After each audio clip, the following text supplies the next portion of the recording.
Bonjour et bienvenue pour cette deuxième vidéo de notre tuto Build. Dans cette vidéo, on va parler de comment monter les murs.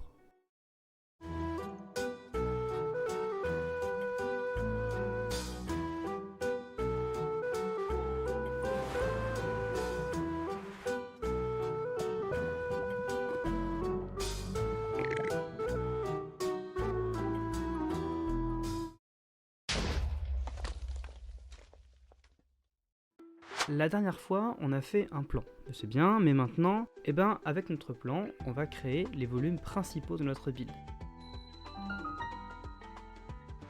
Les volumes, c'est aussi une étape super importante parce que c'est là qu'on peut vraiment créer la première silhouette de notre bâtiment. En gros, c'est là que ça va commencer à ressembler vraiment à un bâtiment. Donc, on part de notre plan de base. Moi, je vais réutiliser mes exemples, comme ça vous verrez vraiment comment je développe ces bâtiments de A à Z, du plan jusqu'au bâtiment final.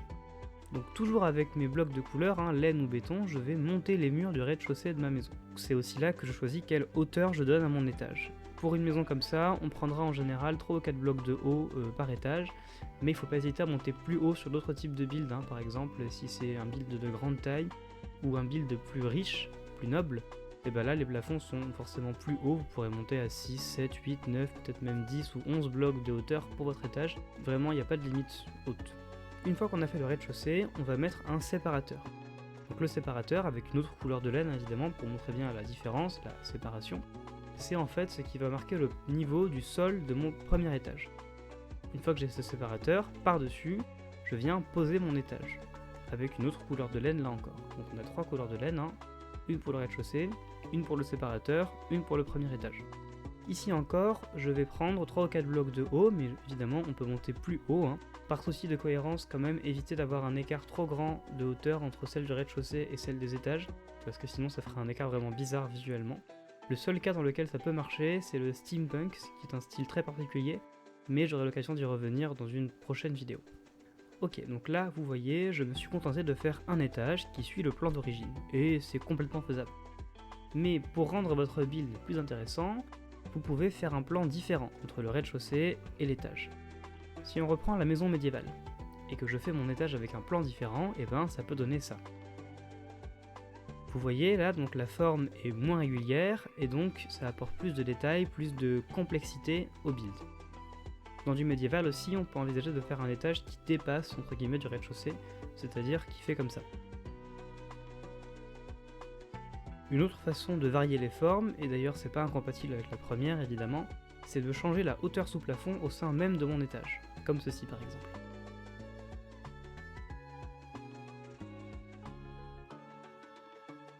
Donc là, encore une fois, ça ajoute plus de complexité à mon build.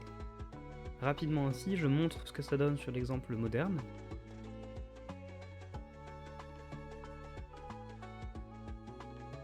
Et voilà, donc vous savez ce que vous devez savoir pour faire les premiers volumes de votre build.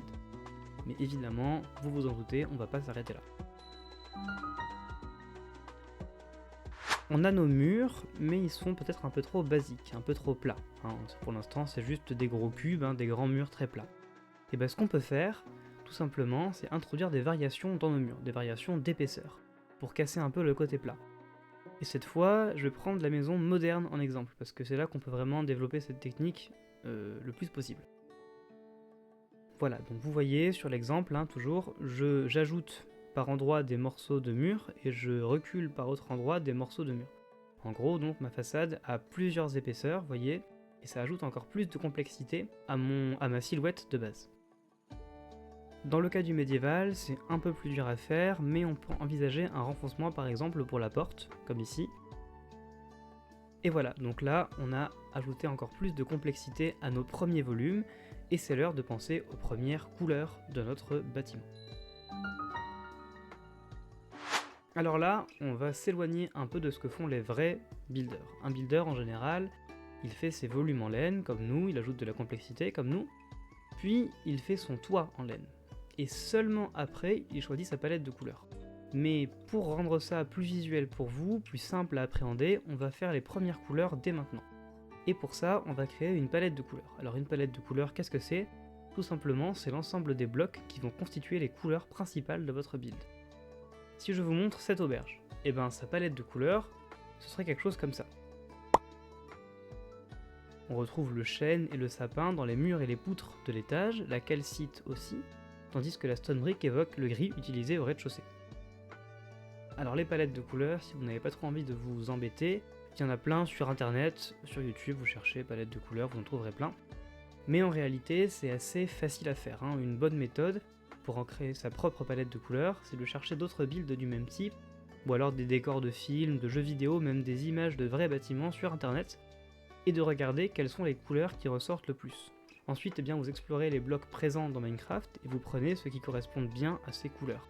Gardez aussi en tête que la palette de couleurs indique aussi quels matériaux sont utilisés, et que les matériaux ne sont pas les mêmes selon les époques, les pays, les cultures. Donc on verra mal par exemple des murs en béton en purpure, même si personne n'utilise ce bloc, dans des maisons médiévales par exemple, puisque là ça marcherait assez mal en termes d'époque et de RP. Donc là pour imager, j'ai choisi de chercher sur internet moi-même plusieurs images de bâtiments et de vous montrer quelle palette de couleurs on peut en retirer, pour que vous voyez vraiment bien comment on peut faire une palette de couleurs soi-même.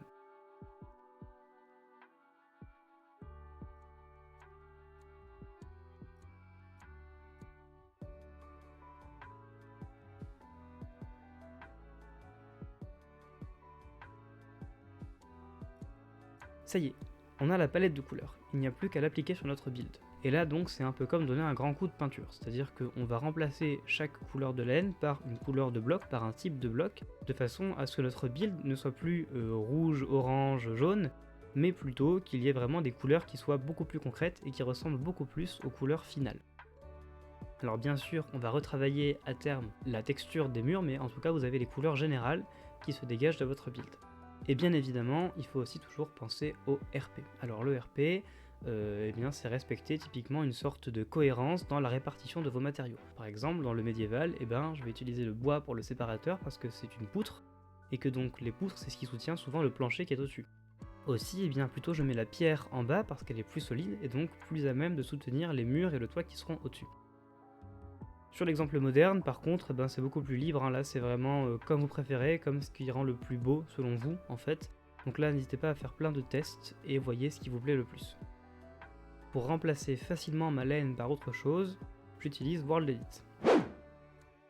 Alors World Edit, donc c'est un mode ou un plugin qui est très puissant et que vous pouvez utiliser pour remplacer des blocs par d'autres blocs, mais pour faire d'aussi bien plus de choses. D'ailleurs je pourrais vous en faire un tuto si vous me le demandez à l'occasion.